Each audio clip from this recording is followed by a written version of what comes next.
Well,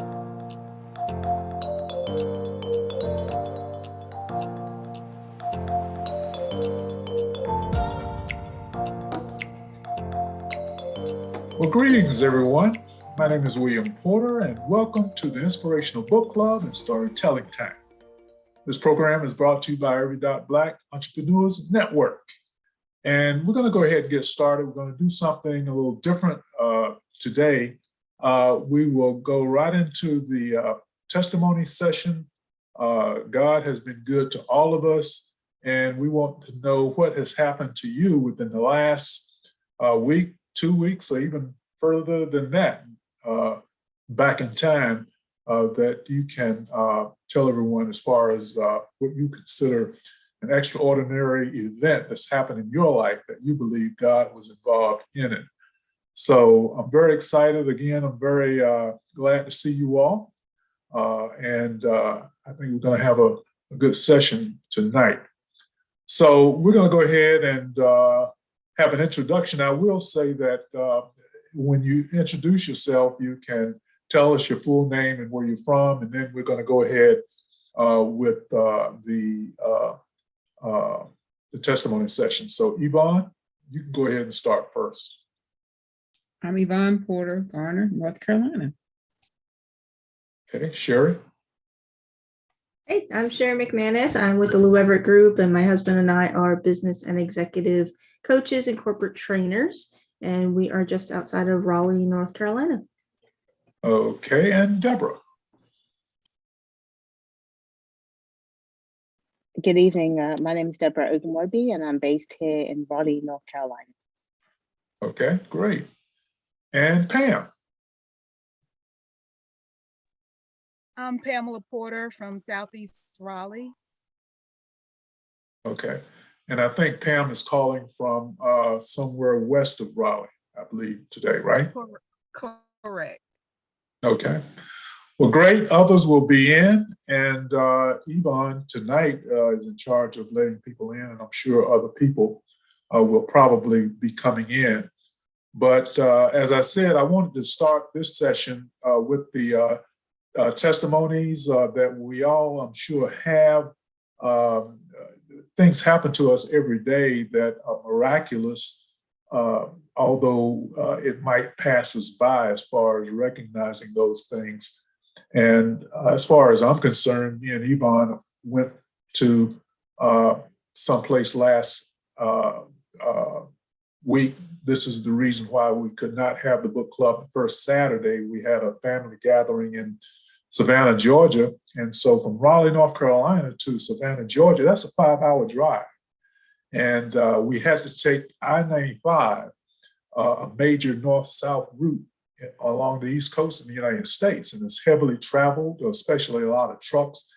And it's not very safe in many places. As a matter of fact, I think about a couple of months ago, there was a fatality, a fatal accident that claimed 5 lives in one accident when a wrong-way driver went in the wrong direction and hit another vehicle. So we were fortunate to have driven down 5 hours from here to Savannah and back.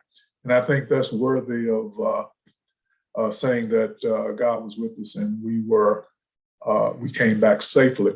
And in addition to that, this past Tuesday, I had an impression deep down inside to get some wheatgrass juice. And you may have had these impressions from time to time to do something or to talk to somebody. But anyway, to make a long story short, the next day I went to the juice store where I usually get my smoothies, and I decided to get a shot of wheatgrass in addition to the smoothie that I get usually. And this was on the Wednesday. And the attendant said that you are fortunate because today, on Wednesday, you can get wheatgrass for half price. And of course, if that impression had not come on me the night before, I probably would not have gotten the wheatgrass juice, at least on that day. I may would have gotten it later when it would not have been half price. So I think that was definitely a blessing, something that happened to me. So anyway, Let me know of anyone else who might have had a blessing again within the last week or two, or even further back. And we can spend the next few minutes doing that. Anybody who wants to go first? Yeah, I'll go. Yeah, in the last couple of weeks, we've been, Lou and I have been really hunkering down on our blessings and on the notion of giving. So, especially Lou, he's been really really listening. Like we've been both really listening to God. And long story short, so the more that we've been giving, even financially, even though it was kind of scary, just really listening in, it has actually gotten tenfold. So it's a miracle every time it happens. We've done it several times in the last couple of weeks, and especially on the business sense, but also helps personally to that scariness. And it's oh, we really don't have this money to give. But then once we do, there's always a goodness, and we have to trust in God. So we've been really, really trusting in God and really kind of doubling down on that. And has been really, really it's scary, but it's just I have no words, just of wow, kind of thing. Like you could challenge, there's the verse in there that way in the Bible about, challenge me, right? Challenge me. And we have, and boy, has it come to full circle. So that's a huge testimonial. Yeah, well, as the scripture says, it's better to give than to receive. And we've made it into a cliche, but it really is true. It really is. Yeah, it comes back to you. Anyone else with a testimony? And I know, Panya, you just came in and you were telling me something that happened to you, about a week or so ago that was really significant. I don't necessarily want to put you on the spot, but you can mention that, something that you mentioned to me, or something else. I think I will put you on the spot since you just arrived.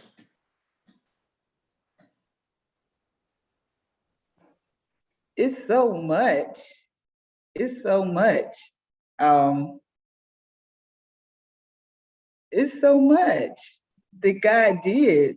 I'm still soaking it in, but prayers that I've had over the last goals that I've been trying to reach, challenges I've had over the last, since December, what's that, 6 months, they all came into, I overcame all of them and succeeded and received victory in every one of those areas in the same day.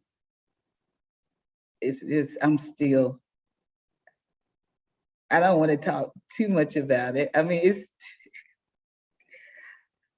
Daddy, you did put me on the spot. I'll talk about it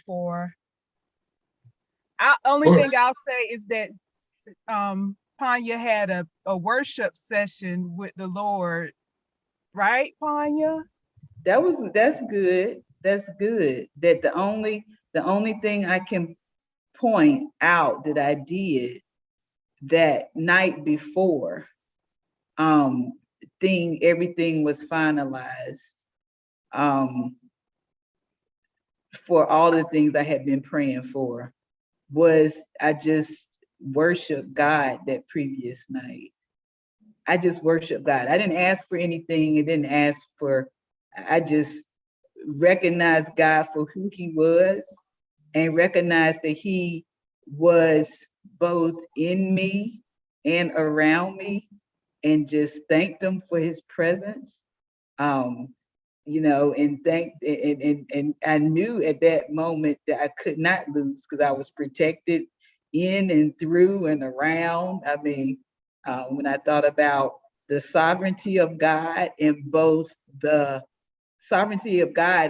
him existing through Jesus Christ, his resurrected spirit in me that we have, in an imperfect vessel. But when I focused on that perfect spirit in me, I couldn't do anything but thank God the night before. And yeah, Pam, you're right. I forgot that That's the only thing I did the night before I knew that day was coming, that next day was coming, where everything that I was looking for victory in and praying for, and all of my challenges came to an end, and I received victory that next day.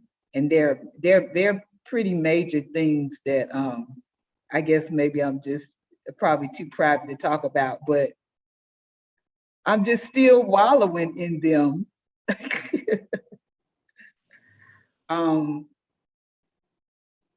But financial security, I'll say in general, is what it is. It boils down to financial security that God has given me. And all I did was worship him Okay. and recognize who he is. That's it. Okay. Well, again, we've all had blessings. You don't necessarily have to go into details just to know that you have been blessed. And that's, I guess, is icing on the cake when you do have some of those other details that you can or you don't necessarily have to mention. But anyway, anyone else? Anyone else before we move on? And I'm sure you have things that you could identify. You may wish to express those things or not. So that's fine. And during the course of the program tonight, those things may come out because we'll be getting into some stories and lessons that I think will highlight some blessings in some of the characters that we're gonna review. So anyway, we're gonna go ahead and get started. We have some audio visuals today as usual.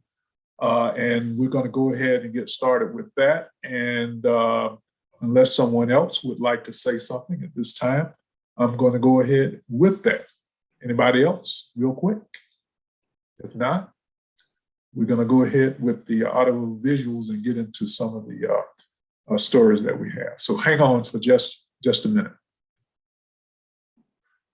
By the way, the foundation scripture comes from Nehemiah, the first chapter in the 5th verse. And it says that, and I said, I pray, Lord God of heaven, O great and awesome God, you who keep your covenant and with those who love you and observe your commandments. And the agenda for today's meeting, we've already had some testimonies, and we're going to have audio visuals. The first audio visual is Maggie's Detour, and then we'll have questions and answers relating to that. And then we'll have Sandra's introduction, and we'll have questions and answers related to that. And then we'll have announcements, and we will have an adjournment. Okay, and by the way, these are stories about Maggie and Fred's indiscretions. They had some problems. And so we're going to be learning about those problems. Actually, it's the start of the problems. The problems really won't come until the next time, but we'll get into that later. But anyway, the first audio visual that you will see will be Maggie's Detour. It's the second story from chapter 3, Road Warrior. And you can find this on pages 48 through 54 in the book Heaven Can't Wait, or Can It? The sequel. So this is where it comes from. So we're going to go ahead with this particular audio visual. Part 1. Maggie's Detour. Maggie now had been accustomed to seeing her father in a disabled condition. On many weekends, she would take the 4-hour drive from her home in Central Heights to Flint to visit him. After being home with Fred one week, Maggie contemplated making another trip to Flint to see her parents. In preparation for the trip, she said to herself, I need to contact Sandra to see if she's still interested in going with me. Maggie then made that call. Hello? Hello, Sandra. Maggie speaking. How are you today? Oh, Maggie. I'm fine. I'm so glad you called. I was just thinking about you and the good time we had when you were last here. Remember when you said you wanted to introduce me to your parents? Well, that's great, because that's exactly what I wanted to talk to you about. And that is this. I've been thinking more seriously about having you come and meet my parents. Would you like coming with me the next time I go to Flint? It wouldn't be a problem to stop by your place and pick you up. You do know that Detroit is near my path going to my hometown. So while it would be a detour, it wouldn't be a problem for me to swing by and pick you up. So what do you say? Oh, Maggie, I'm so thrilled that you would invite me to see your parents. I'd be so happy to come along with you. Just give me the time and date, and I'll make sure I'm ready to come with you when you get here. Good, good. And how would you like to come along and go with me this weekend? That will be perfect, Maggie. I'll be free then, and I'll get myself ready for you that morning. Okay, I'll be by your apartment around 2 o'clock this Friday afternoon, and I'll pick you up at that time. When we get to my parents' house, we can spend the rest of the day with them. Then I can bring you back home later that night. But tell me this, Sandra. Are you sure that'll be okay? I mean, you getting off work, that is. I know when I was working at the church, things used to be very strict. No, Maggie. I have my assistant that can take over that day, remember? The way I had to do when I was working under you here at the church? I mean, I used to really look forward to your leaving because that gave me the opportunity to work in your place and to be more responsible to the people here in the office. Well, well, I didn't know that, Sandra, that you were looking forward to me leaving so you could take over my position. I mean, I didn't think I was in danger of losing my job or anything. Oh, no, Maggie. I didn't mean the way it came out. I wouldn't even think about such a thing, pushing you out of your job. Don't worry, Sandra. I'm only kidding with you. I'm sure your intentions were good. Thanks, Maggie, for believing in me. You do know that I wouldn't do anything to hurt you. I know, Sandra. But yeah, I remember those days. Anyway, it's all set. I'll see you on Friday. All right, you should have my address, but I'll give it to you again just in case you need it. But you know how to get here. The Friday of that week soon arrived, and early that morning, before leaving home, Maggie had breakfast as usual with Fred. Even before they finished their meal, Maggie got up and was ready to hit the road again. Hate to leave early, honey, but I need to get on the road before all that traffic.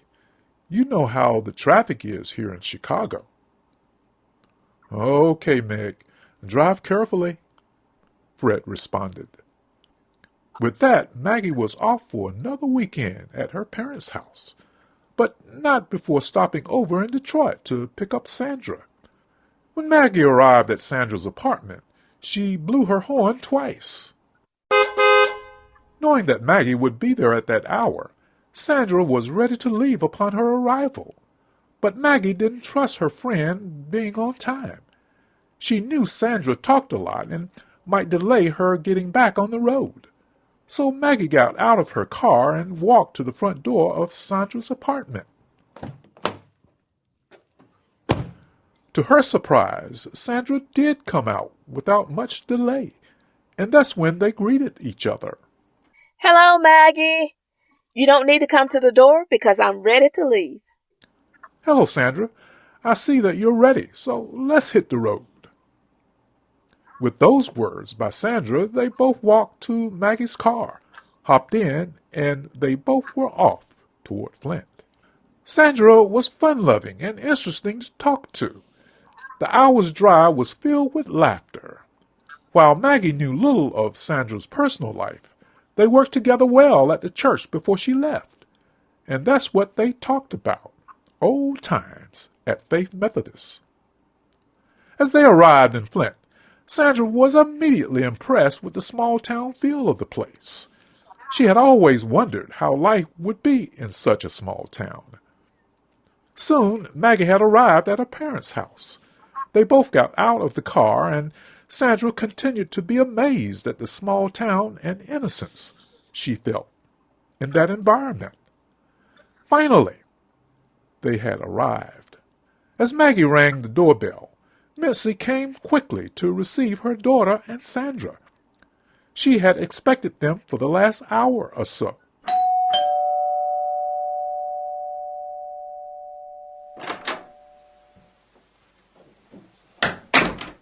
Hello, Mama. I want you to meet my friend, Sandra. Well, hello, Sandra. I've heard quite a lot about you, and all of it was good. I'm so glad that Maggie asked if she could bring you over, and based on what I've heard about you, there was no problem. No question at all. Why, thank you, Mrs. Downs. I look forward to talking with both you and your husband. Okay, I'm sure he'll be glad to meet you. Oh, I forgot. I didn't mean to ignore my own daughter. How are you, Maggie? I'm fine, Mama. You know, Sandra, me and my mother have an understanding. Then Missy returned her attention back to Sandra and tried to justify her ignoring her daughter by greeting her. She said to Sandra, "You know, Sandra, Maggie's right. We understand each other. And something else. I see Maggie all the time. Well, at least when we talk on the phone. And we do talk on the phone a lot. And I'm always glad to see her. But for today, Sandra, you're the special one around here." Well, thank you, Manzi. Listen, Sandra, I understand that you were hired to be the church's administrator there at Faith Methodist by my late son-in-law, John, when he was the pastor. He talked to me some about you and how qualified you were to get the position. And Maggie has said a lot of good things about you while she worked there as well. Thank you, Manzi. Yeah, you seem to be a real nice Christian woman. I'm so glad my daughter brought you over and introduced you to us. Well, enough of me talking. Come on in here and I'll introduce you to my husband, Matthew. At that point, they all went into the room where Matthew was. "Matthew, look who I have to see you. It's Maggie and her friend Sandra." "Oh, so Maggie's here." "Yes, Maggie is here, but I want you to meet Sandra, her friend. Come on over here where Matthew is, Sandra. I want you to meet him. Now, I want to warn you, he is a character, all right." Oh, wait a minute. Wait a minute, Sandra. You don't have to go where he is. I see him rolling himself over here where you are. Oh, sir, it's a pleasure meeting you. In response, Matthew only shook his head in greeting Sandra. Then, before he could respond verbally, Bessie said, "Okay, everyone, dinner is ready. I've been preparing it all day, so all of you can come on in the dining room." Matthew just stared at Sandra as Mincy guided him in his wheelchair into the dining area, where he spoke to Maggie. "Hello, little one. I just met your friend. She looks pretty nice." "That's great, Daddy." Matthew asked the blessing over the food as he always did. Then all of them partook in the sumptuous meal that Mitzi had prepared.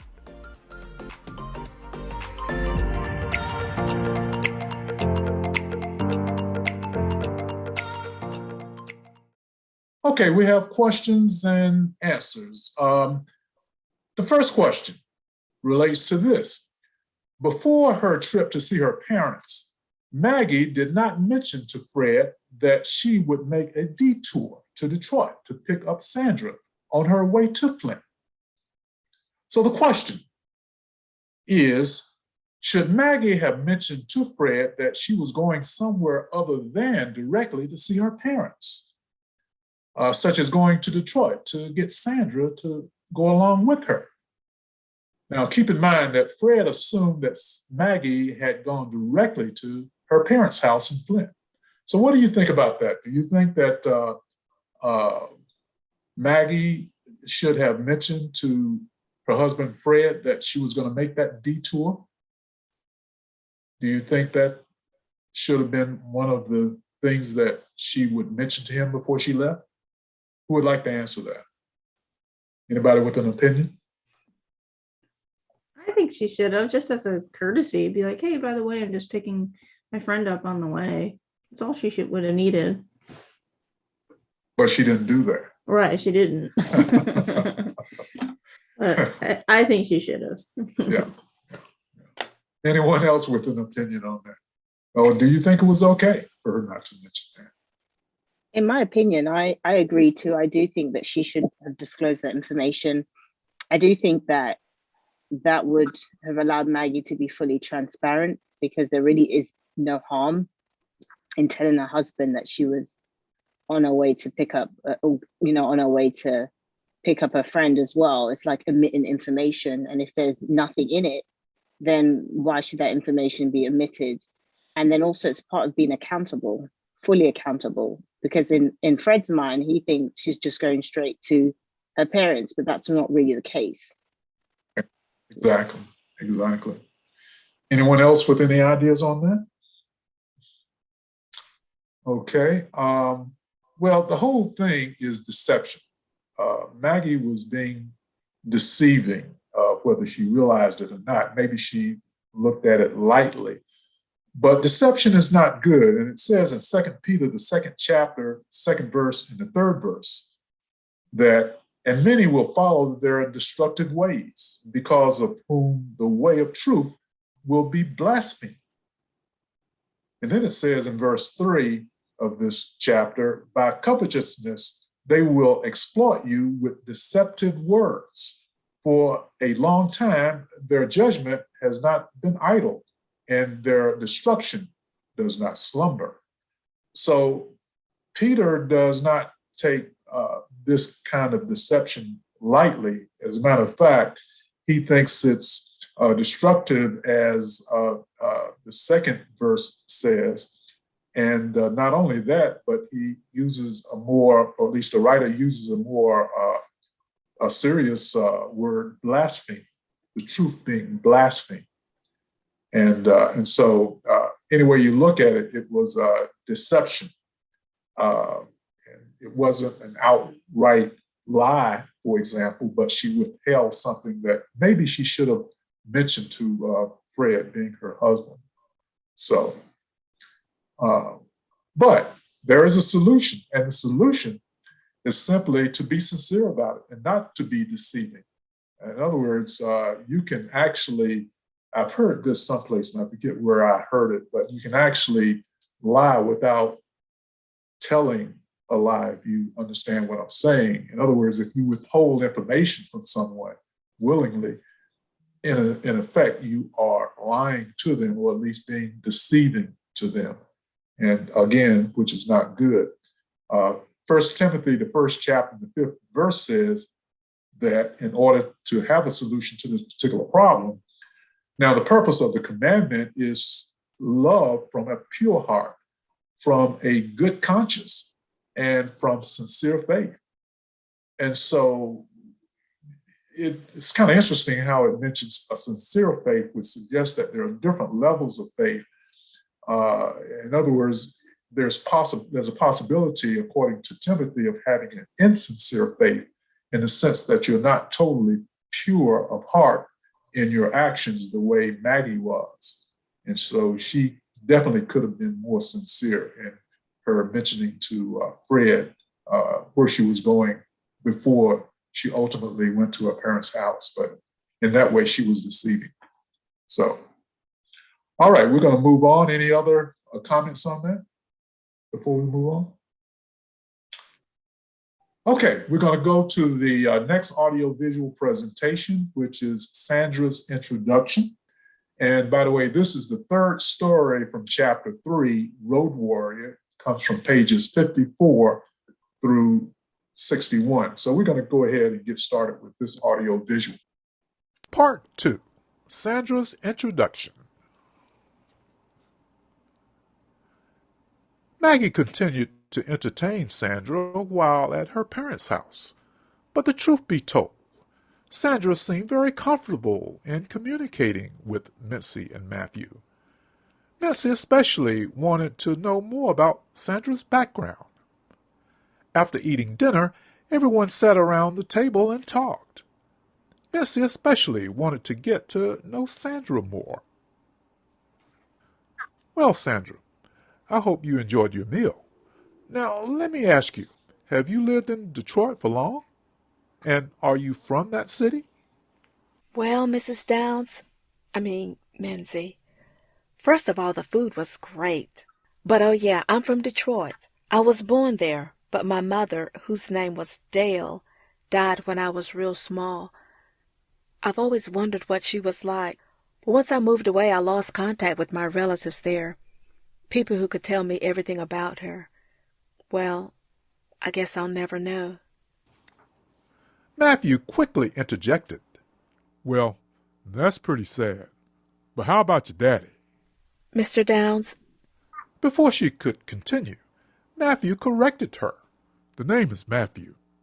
okay, Matthew, my father. My father.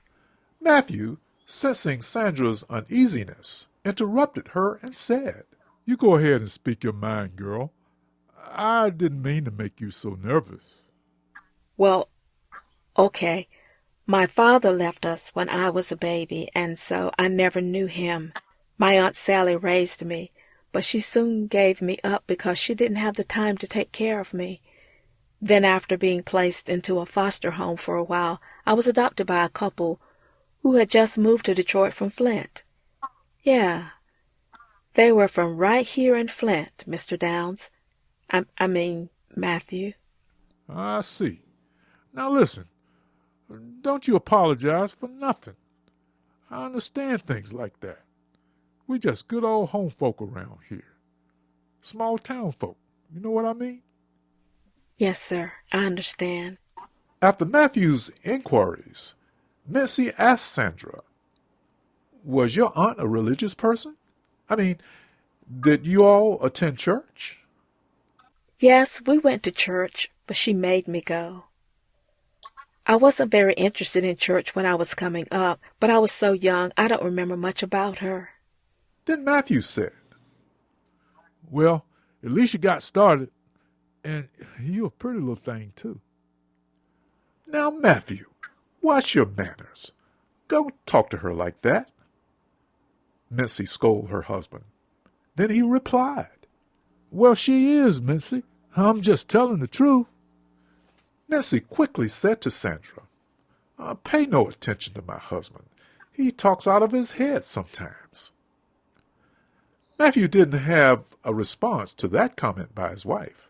He just continued to gaze at Sandra, smiling all the while. Then Mitzi spoke a little louder in an attempt to divert attention from her husband and said to her daughter, Maggie, I think you have a trusted friend here in Sandra. Yes, Mama, I think she is too. With that response from Maggie, they all continued their discussion with one another, then returned to the living area to watch TV. After a little while, Missy took Sandra around the house to show her some of the many family pictures that had accumulated over the years, including Maggie when she was a little girl. Oh, Menzie, is this your husband?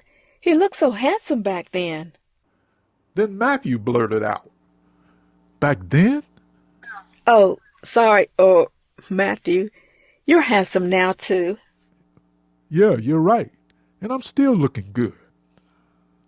Then Sandra turned towards Missy and whispered, You have a feisty husband, Menzie. I told you, Sandra, pay that man no mind. And yes, that was an earlier picture. Then Matthew blurted out from his wheelchair, Missy, you're looking good too now. You know my eyes are only for you, haha. In response to Matthew's comment, Missy made a gesture towards Sandra, then said to her, Like I said, girl, Pay him no mind, Sandra. He talks out of his head sometimes. Except for those last two comments. Yeah, he does make sense sometimes.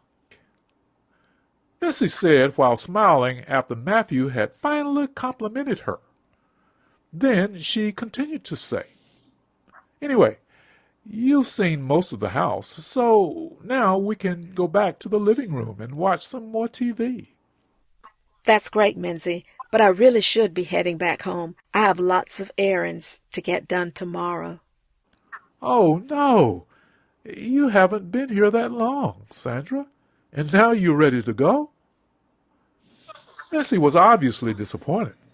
Then she showed a bit of understanding when she continued to say, But I understand, Sandra. You have things to do back home. Let me tell Maggie now that you're ready to go home, and she'll get your coat." Thank you for being so understanding. "Sure, Sandra. Maggie, Sandra's ready to leave," Missy yelled to her daughter as she had momentarily walked away into another room. "Okay, Mama, I'm coming." When Maggie got back to where they all were, she said to Sandra, "I'm ready now if you are." Okay, Maggie. Yes, I'm ready. And I want to say to both of you, Minzy and Matthew, I've enjoyed being here so much, and I do plan to come back to visit you both sometime. It's only an hour's drive from where I live, and it wouldn't be a problem at all. I really look forward to it. "Great, Sandra. We look forward to your coming back to see us. You're welcome here any time," Missy replied. Then Matthew said, "Yeah, we're expecting you back here before too long, you hear? You pretty little thing." Matthew's voice lowered significantly with that last statement. But his wife didn't let him off the hook as she scolded him. "Now, Matthew, I told you about that mouth of yours." Then she turned towards Sandra and said, "Now, Sandra, I hope that husband of mine don't keep you from coming back here." Of course, Minzy. I kind of like sassy men like your husband. Anyway, I sure will come back to see you, Matthew, and you too, Minzy, of course. I thank both of you for everything. After that, Maggie and Sandra went out the door. Just as they drove off, Sandra waved at Maggie's parents, and they waved back, hoping it wouldn't be long before they would see her again.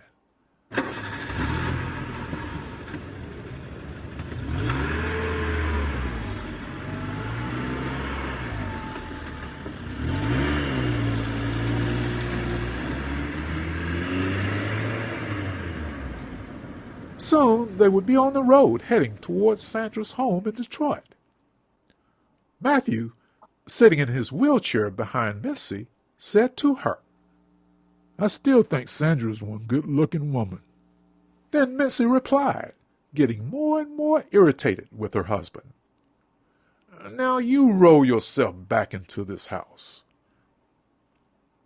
After an enjoyable time with her parents, Sandra rode back with Maggie to her home in Detroit. While all during the drive, Sandra thanked Maggie for all that she had done. She said to her, You know, Maggie, I want to thank you so much for introducing me to your parents. Maggie really felt good about that, because she knew that Missy needed as much extra help as she could get taking care of her now disabled husband. Maggie replied to what Sandra had said by saying simply, "Thank you, Sandra. I really appreciate that." Soon they were at Sandra's apartment. Just before Sandra got out of Maggie's car, she repeated her gratitude. Thanks again, Maggie, for everything. "Oh, Sandra, no thanks to me. I need to thank you. Thank you for the joy that you brought to my folks, especially my father. He really needs all the encouragement he can get given his physical condition that he's in." Sensing Maggie's concern for her father, Sandra assured her. Okay, Maggie, I'll check up on them every opportunity I have, and I'm sure we'll be in communication with each other. Well, that's great. Well, let me get on the road and make this 1 hour drive back to Flint before it gets too late. Take care, Sandra. With that, Sandra smiled and gave Mitzi a hug while still in the car, signifying her goodbye to Maggie. Sandra did say one last thing. Be careful, Maggie. It seems like a storm is brewing.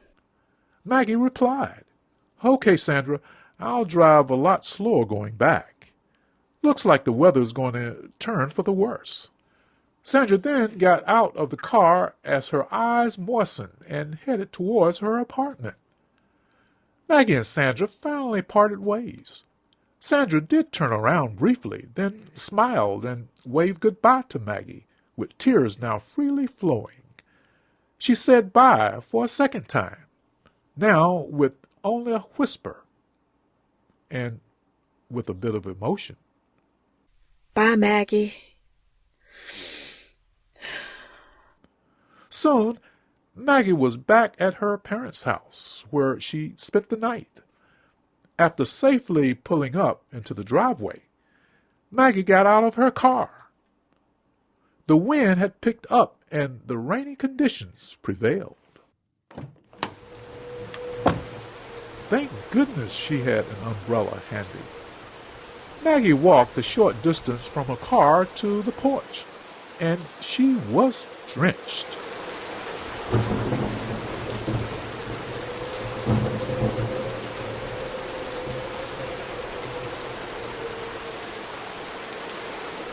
Once Maggie got to the porch, she found the keys her mother had given her, so she opened the door.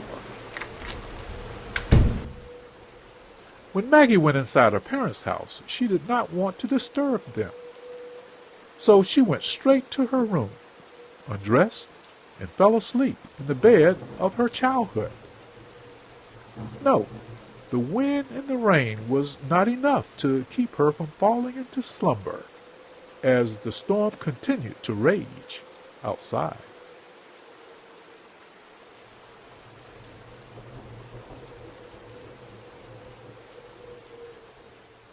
The next day, Maggie spent time with her parents. Then later that night, she made the drive back to the Chicago area and eventually to her home in Central Heights.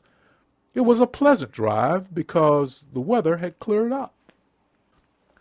Soon, Maggie was back home and quietly entered her house. She found Fred was sound asleep. Maggie would soon be asleep too, getting the rest she needed from the long drive home, as well as to prepare for another week of work at her daycare.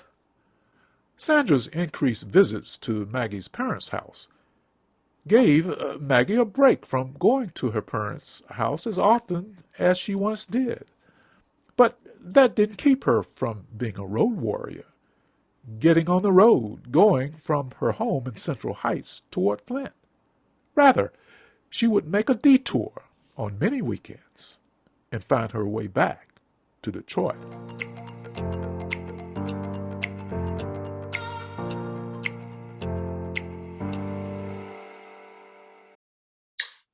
Okay, now we'll be having questions and answers.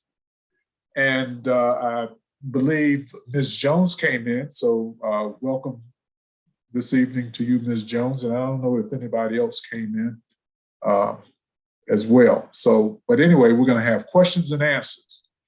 So the first question is relating to the last audio visual, and it relates to this. Sandra said to Maggie's parents that when she was very small, her Aunt Sally took her to church, but she wasn't very interested. Shortly after that, foster parents took her in, but she soon left that situation and took to the streets. So the question is, can an unstable childhood like what Sandra had lead to a lack of faith? And then a follow-up question is, can faith be gained by a person through life's experiences or circumstances?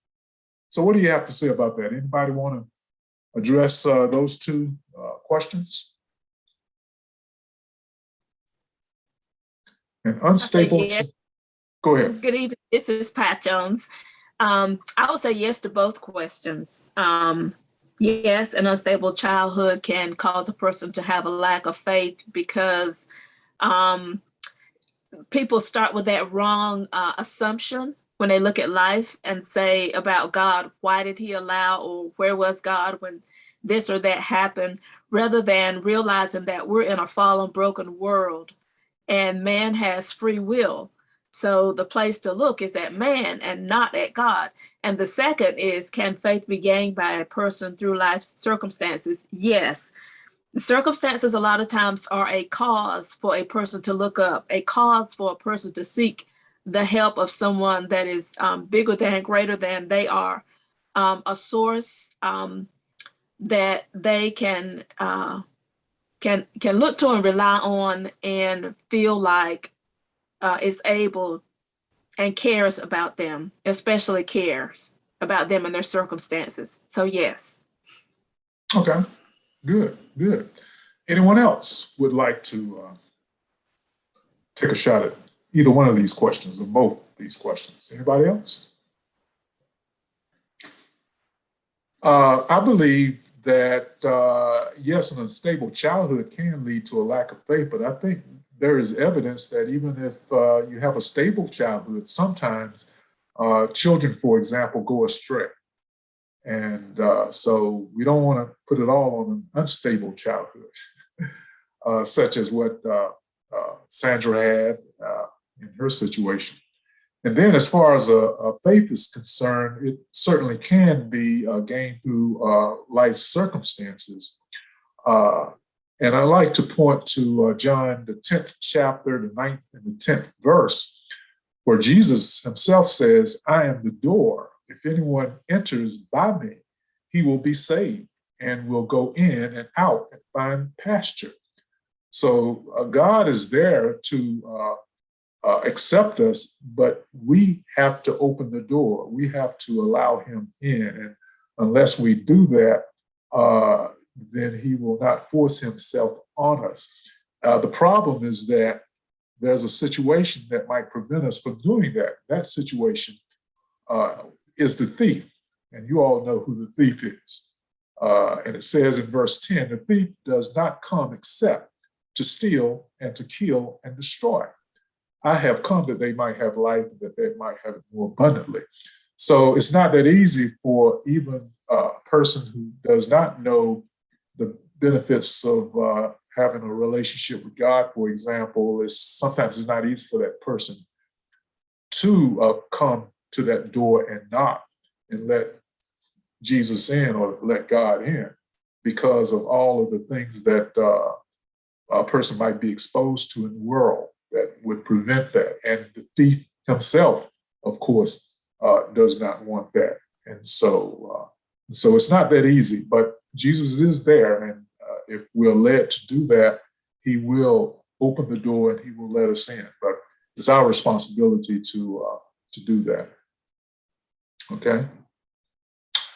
Okay. It also says in Revelation, the 21st chapter and the 7th verse, that there are benefits of letting God in. And that is, in this particular verse of scripture from Revelation, he who overcomes shall inherit all things, and I will be his God, and he shall be my son. So there are benefits if you do decide to let God in and let him control your life. You'll be able to overcome issues, for example, that you probably wouldn't be able to overcome otherwise. So there are benefits, and this is one of them. Okay, question 2. Let's move on because time is getting short. It relates to this. Matthew was very open and honest in his comments regarding Sandra and her attractiveness. And so the question is, do you think Matthew should have been as expressive as he was regarding Sandra, especially in the presence of Mitzi? Or should Matthew have been more thoughtful regarding his comments about Sandra? You know, he made some very revealing comments about Sandra in front of his wife, Mitzi. So what do you think about that? Anybody? Do you think Matthew was kind of off base here, or what, or not? No Well, one I have say a, yes. I was just you giving say someone yes? else an opportunity. Yes, he Yeah, was I definitely agree. out of line. Definitely Yeah. crossed. He was off base. And Yeah. initially, I thought too that perhaps he might have just been given a compliment. But when I listened to a line in the audio that said his voice lowered, I thought a little bit more about it. And I said, well, it sounds like there's a deeper intent and there's a deeper motive behind that statement. It's not purely a compliment.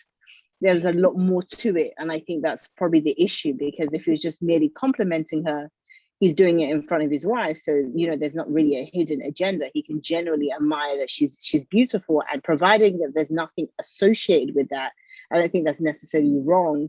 But it sounds like there is a lot more to it. So I'm thinking about that scripture says, you may think what you do is good, but the Lord judges your motive, in Proverbs 16 verses 2. So I thought, well, there sounds like there's an underlying motive behind this situation, which might be a problem. The body language, the tone, the intent, the thoughts in the mind behind this statement. So Anyone else?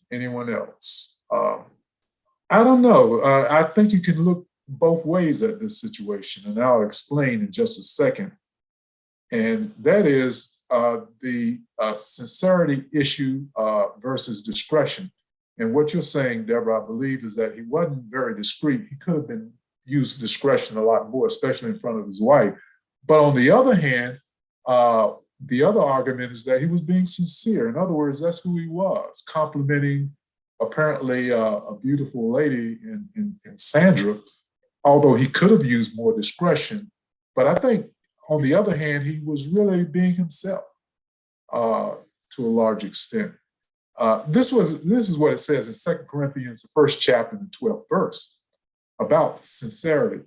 For our boasting is this, the testimony of our conscience, that we conduct ourselves in the world in simplicity and in godly sincerity, not with fleshly wisdom.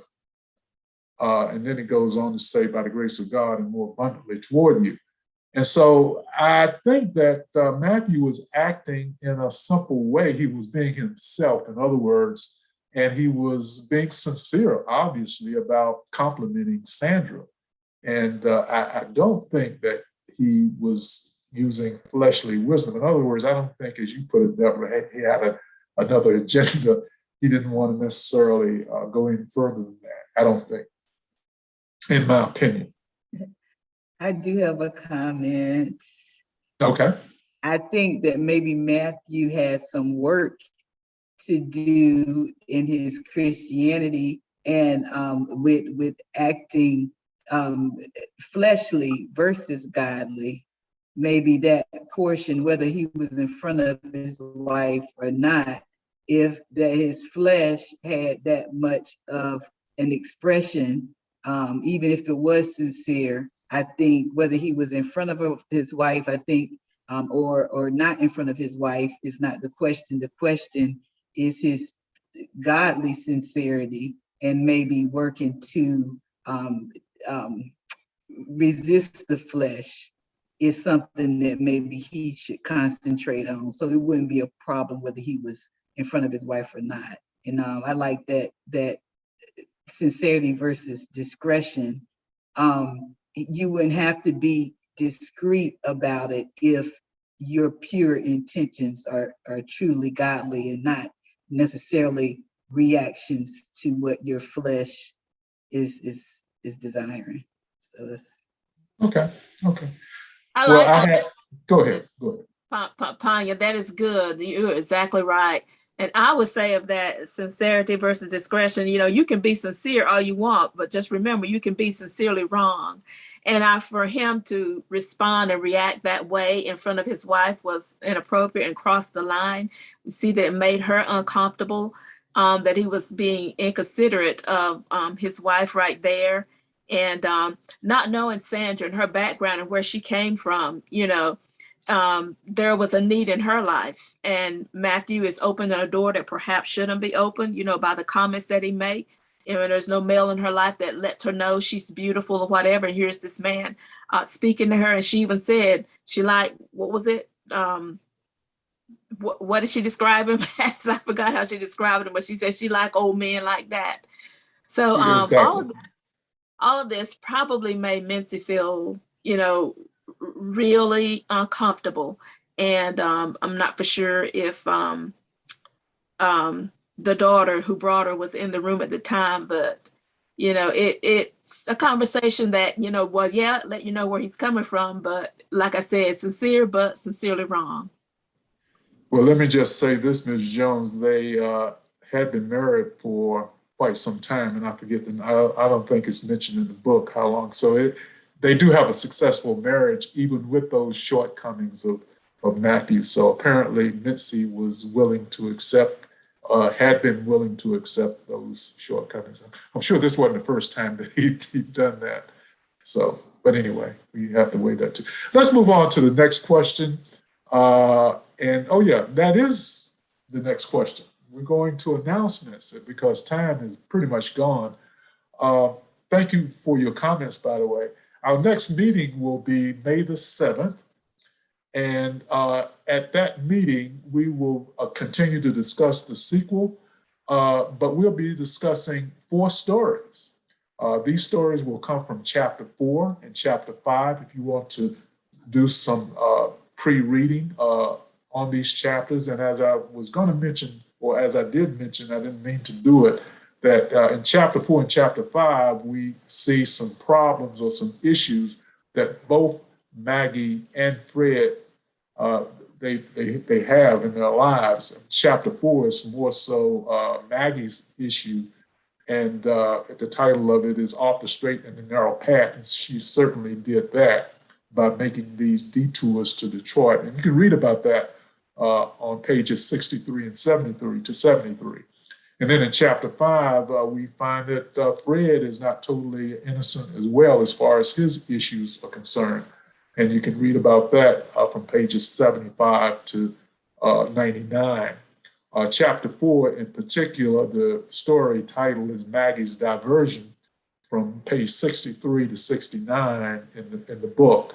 And you can also listen to an audio version of the story if you go to podcast 114. And then the second story that we'll be looking at in chapter 4 is Meeting an Old Friend from page 69 to 73. And you can look or listen to a podcast of this story if you go to my website, williamporterlife.com, and go to podcast 115. So these are the stories about Maggie and her issues. And then if you go to chapter 5, lack of knowledge, from page 75 to 83, it starts to talk about Fred's, thoughts that were not totally sincere, as we talked about before, or at least he didn't really think the way he should have thought, being a married person, I guess you might say. But at any rate, you could read his situation by going to these particular pages, and you can listen to the podcast 116, for an audio version. And then the second story in chapter 5, Fred and Courtney, from pages 83 to 89. The podcast is 115. There will be a book signing on Saturday, June the 4th. I want you to be aware of that. It's not May, but it's in June. And I mentioned that because we just had a book signing today, and it was very successful. It will be, and it was today, from 11 o'clock to 3 o'clock at the Garner Chamber of Commerce. And we're going to have another one, a summer book signing on June the 4th, where I'll be promoting my most recent novel, For Heaven's Sake, The Dreams Continue. So these are the book club development credits, individuals who make it possible for this book club.